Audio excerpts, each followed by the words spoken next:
Tremendous controversy is growing about the safety in our sport, and that's one of the reasons for the discussion of synthetic surfaces.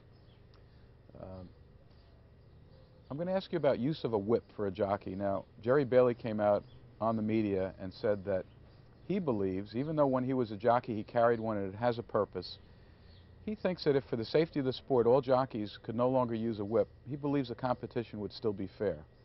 So my question to you is, do you feel that this could change the sport tremendously, or do you feel that everyone would just ride at their best without a whip? And it's a two-part question. Do you think we'd get the same performance out of the horses, the same times? Or how would this change if they said to you, George, you can't ride without a whip? How would you feel about that? Well, first of all, you get, without a whip, you get very tired on top of the horse because you're just pumping. You're just hand riding and you get very tired. But you're not going to get the same performance of the horse without a whip, because some horses are kind of lazy, and when you hit them, they kind of respond. They give you a little extra, and that's what you're looking for. I don't think my opinion is that you could reduce the amount of hitting.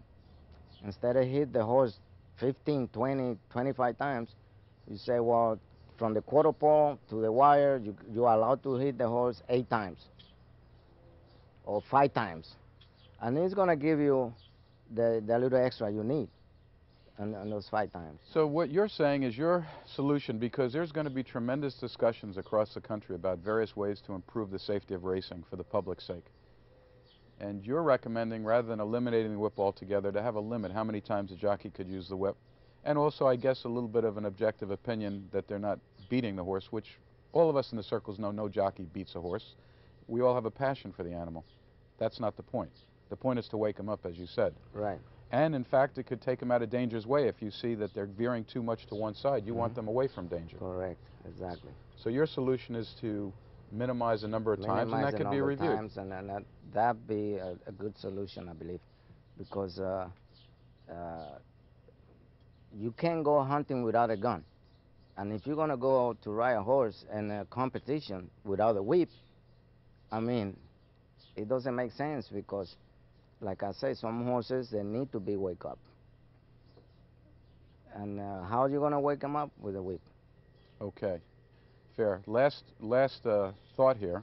I'm delving into a little personal territory, but the first time we ever met, you walked into my office and you saw a picture on the wall and you said, do you mind if I sign that picture?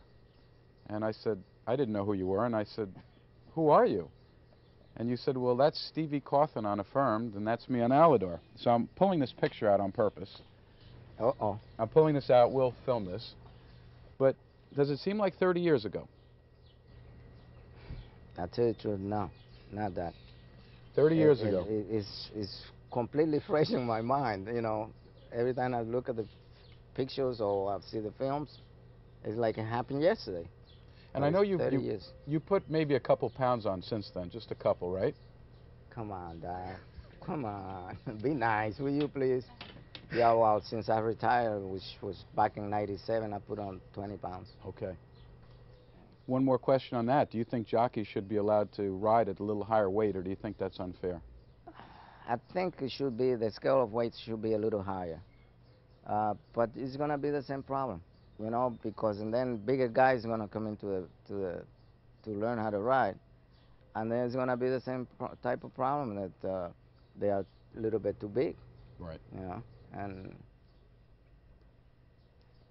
if you want to become a rider, you want to be a jockey, you should just go to a nutritionist and watch your weight carefully, eat the right amount and the right things, and dedicate yourself to it.